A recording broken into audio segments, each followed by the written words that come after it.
Have you ever caught yourself laughing at a genuinely funny joke, and then, mid-laugh, your brain cuts in with, "Why am I laughing? Is this just a coping mechanism? Am I using humor to deflect? What does it say about me that I find this funny?"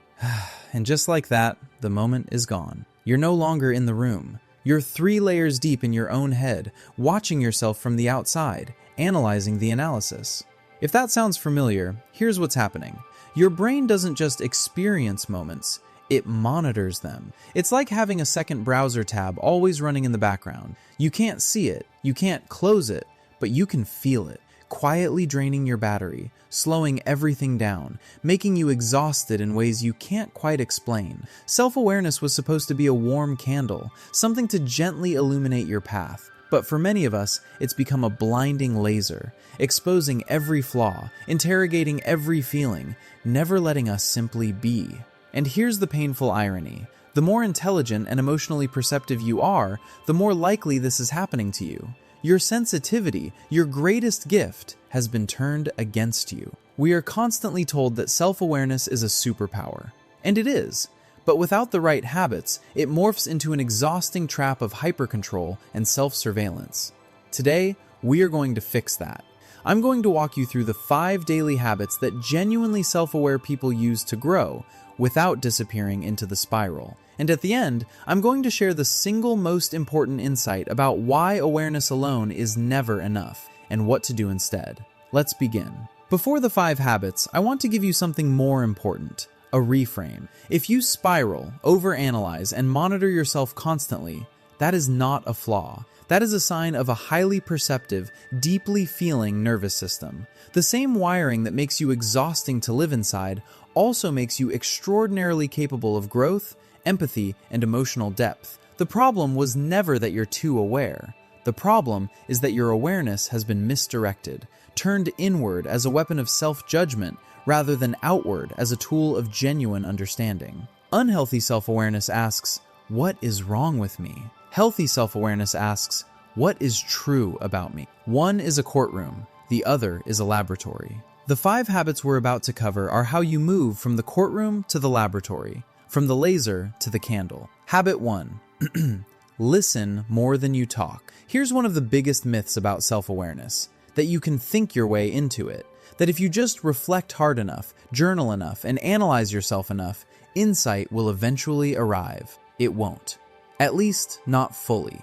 We are fundamentally social creatures. We learn who we are primarily through the mirror of other people. And that mirror only works when you go quiet enough to actually look into it. The key to gaining self-awareness through listening is managing your internal monologue during a conversation. Most of us aren't listening when other people talk. We're waiting. Rehearsing our next line, monitoring how we're coming across, running 3 parallel tracks of thought, none of which are the actual person in front of us. By bending your attention entirely outward, by being fully present for someone else, you are far more likely to stumble upon a profound truth about yourself than you ever would alone in your journal. Because the things that trigger you, move you, annoy you, and inspire you in other people, those are data. Rich, irreplaceable data about who you actually are. Practice. In your next meaningful conversation, set one rule for yourself. No internal commentary. No rehearsed responses. Just listen. And notice what comes up in you. That noticing is where the real self-knowledge lives. Habit 2. Cultivate curiosity over judgment. People who spiral tend to use self-awareness as a courtroom. They catch themselves feeling something, frustration, jealousy, sadness, and immediately put it on trial. Should I be feeling this? Is this healthy? What is wrong with me that I feel this way? Genuinely self-aware people do something radically different. They approach themselves like a curious scientist observing a fascinating phenomenon. A curious scientist might notice, "How interesting. Guilt was the first thing I felt after getting cut off in traffic. Not anger. Guilt. Why guilt?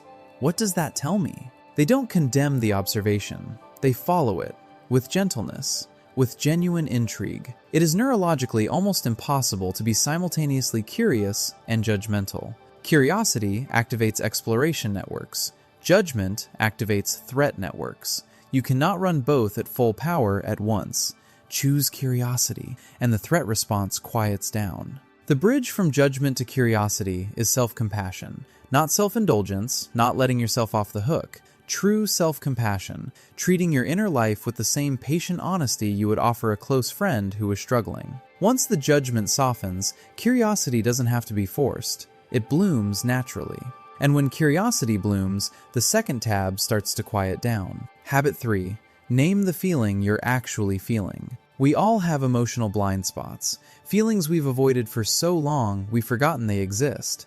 And the most common way we hide from them is by giving them respectable, corporate-sounding names. I've seen this pattern repeatedly, and here's a story that captures it perfectly. Imagine someone, let's call him James. James kept getting into conflicts at work. Everyone around him could see he was furious, but whenever anyone asked, James would say he was feeling stressed or a bit annoyed. He never once used the word angry. As it turned out, James had grown up with an unpredictable father whose rages had terrified the whole family. Somewhere along the way, James had made an unconscious vow, "I will never be that." And so he buried his anger so deeply, he genuinely couldn't feel it anymore.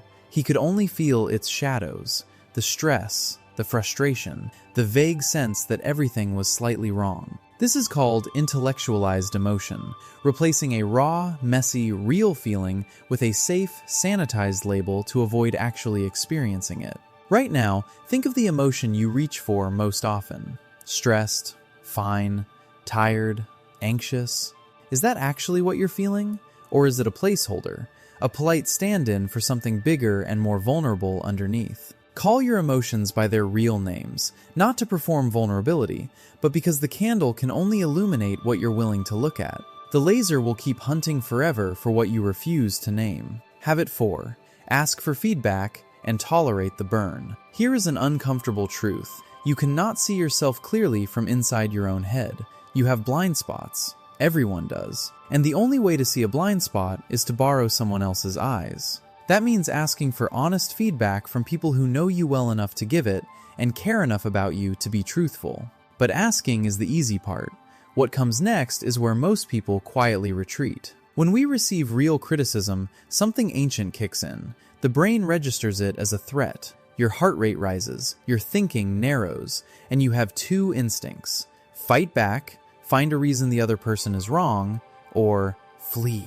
Dismiss the feedback entirely. Tell yourself they don't understand you. Neither of those responses is weakness. They're survival instincts, but they will keep you stuck. Would I rather feel the small, sharp sting of honest feedback today, or carry a decade of blind spots that quietly cost me the relationships, opportunities, and version of myself I actually wanted? When feedback lands and the defensiveness rises, try this.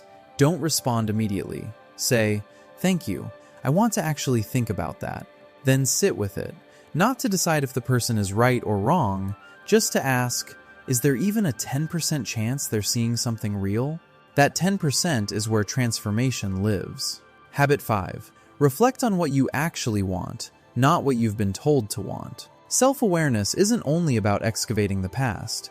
It's equally about getting honest with yourself about the future, about what you actually want versus what you've been conditioned to perform wanting. This distinction is harder than it sounds, because the values we perform and the values we genuinely hold can feel identical from the inside, until the moment we achieve the thing we thought we wanted and feel nothing. Ask yourself honestly, are you chasing this promotion because the work genuinely lights you up, or because you need the status to feel valid? Are you pursuing this milestone because it's yours, or because some version of your parents is watching? A genuine value feels like warmth when you move toward it. A performed value feels like relief, the anxious release of finally doing the right thing. One pulls you forward, the other just quiets a fear. Here's a simple practice. Some Saturday morning, before the noise of the week begins, sit down with a coffee and a blank piece of paper.